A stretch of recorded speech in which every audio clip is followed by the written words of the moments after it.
Po t'ju thënë të drejtën, ne përjetojmë si një padrejtësi të dytë kjo që po vazhdon ndaj presidentit Thaçi dhe të tjerëve, dhe vazhdimi i këtij gjykimi kaq të stërzgjatur ku për asnjë mënyrë dhe kur nuk kanë merituar këta ish-krerë të ushtrisë shërimtare të Kosovës këtë sfidë e cila padrejtësisht ju është vënë në barë. Ndërsa sa i përket peticionit, kjo është forma tjetër me të cilën kemi menduar që ne si organizatë veteranëve dhe si popull të kërkojmë drejtësi. Asgjë më tepër, vetëm drejtësi. Kjo është pra forma e radhës e reagimit tonë pas shumë protestave që kemi pas në Prishtinë, Tiranë, Shkup, Strasburg, Hag, prapë Prishtinë. Sa nënshkrime janë bërë deri tani?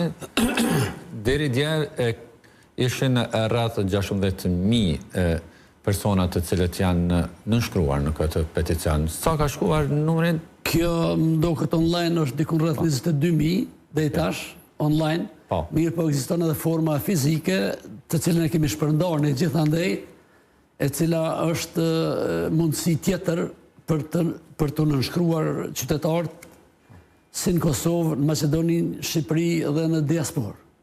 Gjithandej kemi shpërndarë edhe atë formën fizike, ndërsa kjo forma elektronike është shumë e lehtë, kush ka qasje në internet është shumë lehtë për të... A dihet nga forma fizike se sa ka shkuar numri i nënshkrimit, apo ende nuk i keni mbledhur të dhënat? Nuk kemi njohuri, ju e dini se janë shpërndarë, po gjithandej dhe nuk kemi njohuri, edhe nuk kemi një databazë ku i grumbullojmë ato deri në një farë kohë kur do të marrim ndonjë raport nga tereni. Zotri Kastrati në anën tjetër, po vazhdon edhe në këto momente, po vazhdon seanca për rastin e dytë, aktakuzën e dytë që ka të bëjë me pengimin e drejtësisë. Në anën tjetër të gjitha akuzuarit u shprehën të pafajshëm. Në anën tjetër prokurorja e prokurorisë speciale tha që ka bazë kjo aktakuzë, me qenë se sipas tyre gjatë takimeve të paprivilegjuara, Hashim Thaçi edhe të tjeret ka tentuar të pengojnë drejtësinë.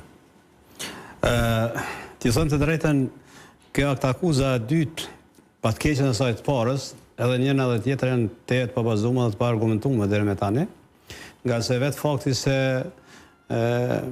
prokuroria pranë dhomet dhe specializume në Hag fillimisht ka trëmbetu pej raportit dikmartit se kinë se ka trafikimi qenën e gjerëzores gjatë kohës luftës nga pjesëtarët të QK-s. Mas nëjna kjo dështoj, vazhdoj me aktakuzën pompoze se kemi ndërmarrje kriminale edhe kjo dështoj. Dhe tani në përmbyllje të rastit të parë, prokuroria u pozicionu për pozicionin juridik se kënë se ka veprime individuale e jo si pjesëtar të shtabit përgjithshëm. Tani, në pamundësi të gjetës të asaj çka mendon prokuroria, ka shku me një aktakuzë tjetër për pengim të drejtësisë për veprat e pretenduara mos përfillet të urdhësat të gjykatës dhe pengim apo tentim persona zyrtar të gjykatës.